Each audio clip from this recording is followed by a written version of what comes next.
The third video in this series is about extruding the 2D shapes to make them three-dimensional, making them components, and then starting to manipulate them and move them around to start building our desired model.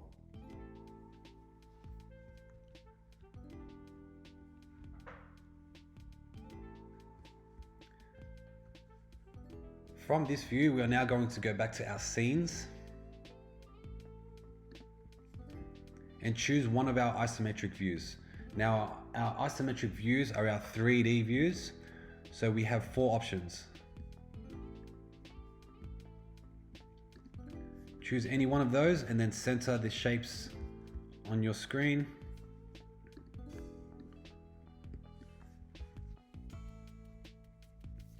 From here, we are going to extrude all of these shapes 19 millimeters using the push-pull tool.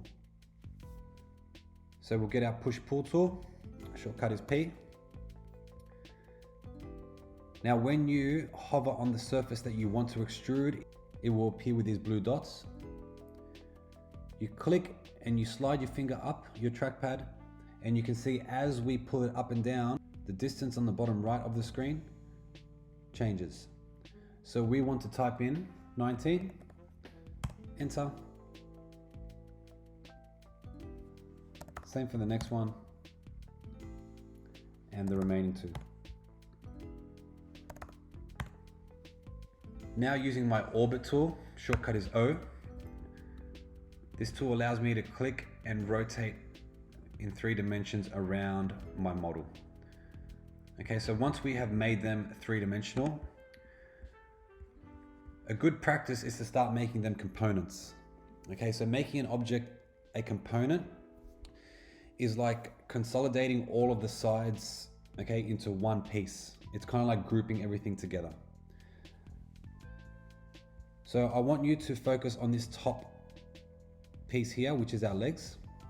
Now, if I click on this surface once, it selects that face with those blue dots. If I click on it twice, it selects that face also with the outline.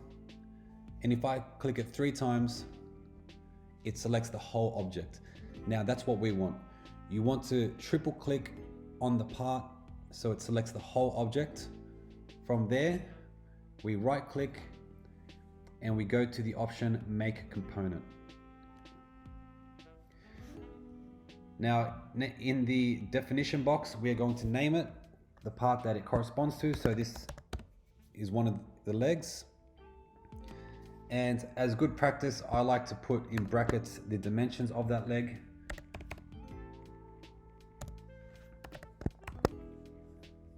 And then OK. We'll do the same thing with the next part down. Triple click, right click, make component.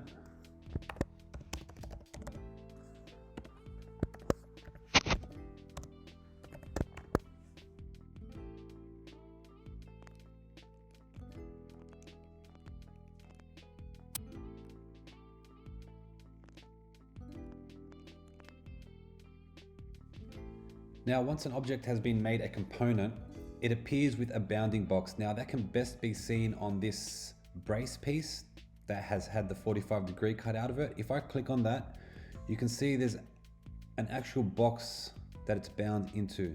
Now that signifies that it has been made a component. So if I wanted to do anything to this now, for example, if I wanted to extrude it further using the push-pull tool, okay, it wouldn't allow me to do that. What I need to do is spacebar to go back to my select tool, double click into it, and now it allows me to make changes to that component. Now, the big advantage to using components is if you have the same part duplicated on a model, for example, if you're drawing a table that has 4 legs and all 4 legs are the same, you only need to draw one of those legs, make it a component, and then you duplicate it or copy and paste it out for the other 4. Now, if you decide later on you want to change a feature or a size or dimensions on that leg, you only need to change it to 1, and that change will be reflected in the other legs. I'll show you an example of that right now.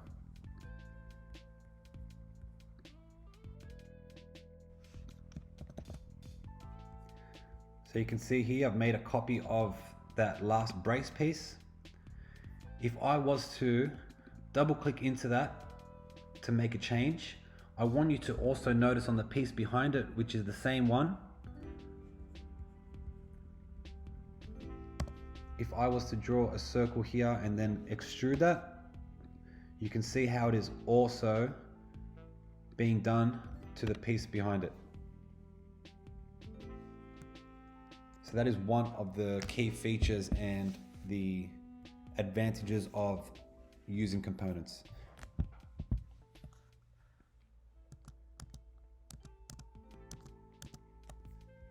Now also to show you where those components live, on the right hand toolbar, components. Okay, you can see they're listed down the side here.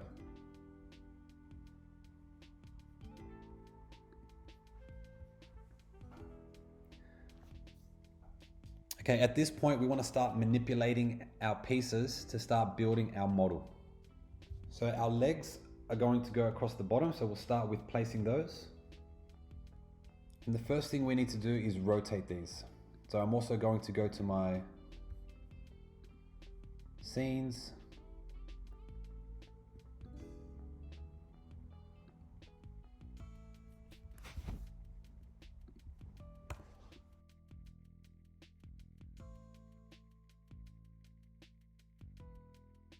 Go around to my legs so I can see it from that side profile. Going to get my rotate tool, shortcut is Q, and I'm going to put it on that face. Okay, you can actually see it says on face in legs 300 by 42. Okay, so it's telling us the name of the component that we're on and that we're on that face that we want to be on. So first we click once and then we drag out to the edge. We click a second time and then from there it allows us to rotate the shape. When we're happy with the orientation, we click a third time and it drops the shape there. So you can see now I have rotated that piece in comparison to the other pieces. Okay, so now I need a second leg piece. So what I will do is I can select this and use Command C, Command V, or Control C, Control V. Just a reminder, it's always a good idea to save your drawing after every few moves. Okay, so we're going to make a copy of this leg and then drag it out beside it. Then we'll get the cross members.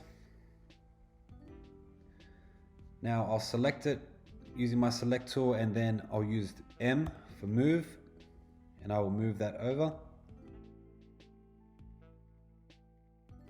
Now we also need to rotate this around so it connects these two pieces here.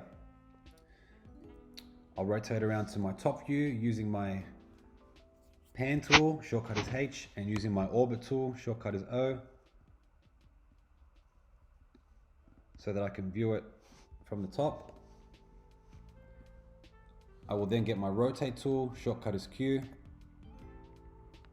on face in cross member, click once, drag out to the side, click twice, and then rotate that around, and then click a third time to drop it down.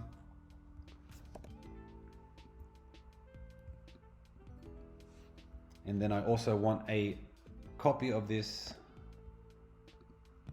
Command C, Command V, or Control C, Control V, and I'll move it to the back portion.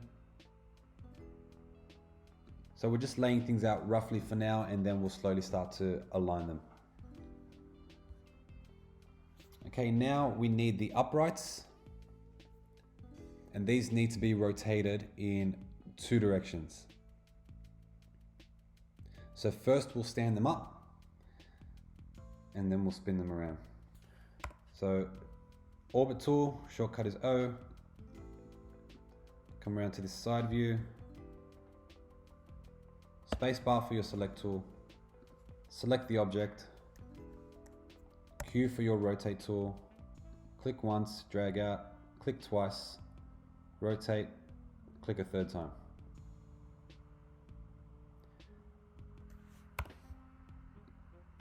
Now let's rotate to the top. Okay, using my orbit and my pan tool. Shortcut is O for orbit, H for pan. And we need to rotate this around this way, 90 degrees. So get your rotate tool again, shortcut is Q. Make sure you're on the face. Click once, drag it out, click twice, rotate, click 3 times and drop.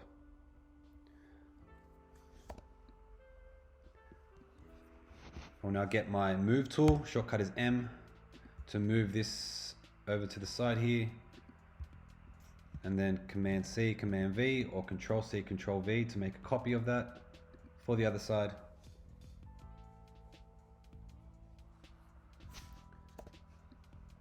And then our last piece here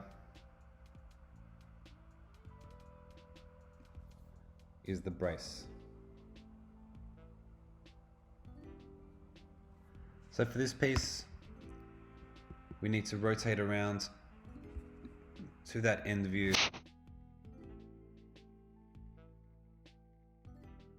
First, spacebar for your select tool, select the object, then Q for rotate.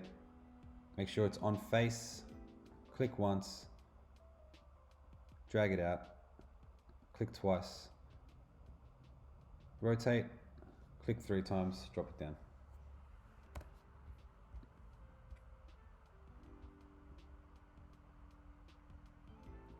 Okay, then from this side, rotate, click once, click twice, rotate around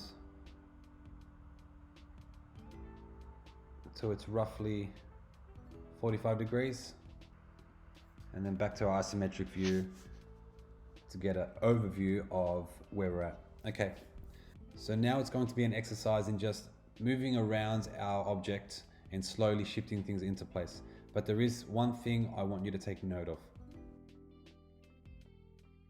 For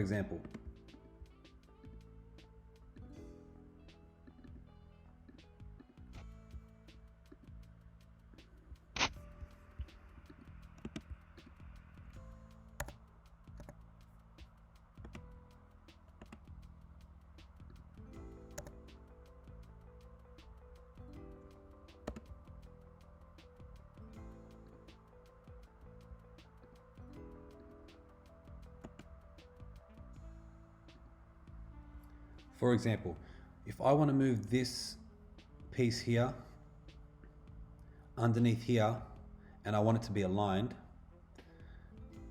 Okay, so this edge along here needs to be lined up with this edge along here. So what I will do is go to one of these corners, click and hold it, and then bring it down to that edge and then drag along that line. Okay, that will keep it aligned and slide it into place until that front edge is flush. Then you can click and release. Zoom out, orbit around to my other side, and then I will align these 2 pieces here. So spacebar, select the part that I want, M for move, click on that corner that I want, and then drag it along that edge, line it up, drop it down. Again, a reminder to save.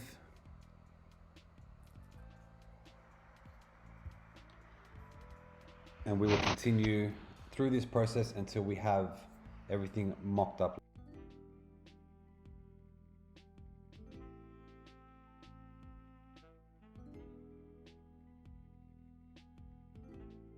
All right, so with these uprights,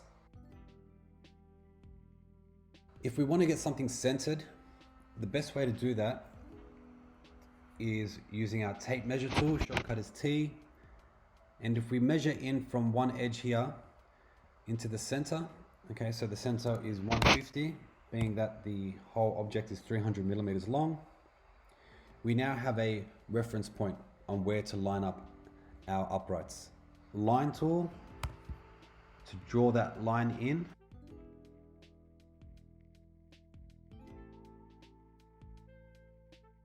And then you can use your eraser to erase that line that we marked with the tape measure. From here, back to our orbit tool, and we just want to continue manipulating these parts to get them where we need. So select M for move,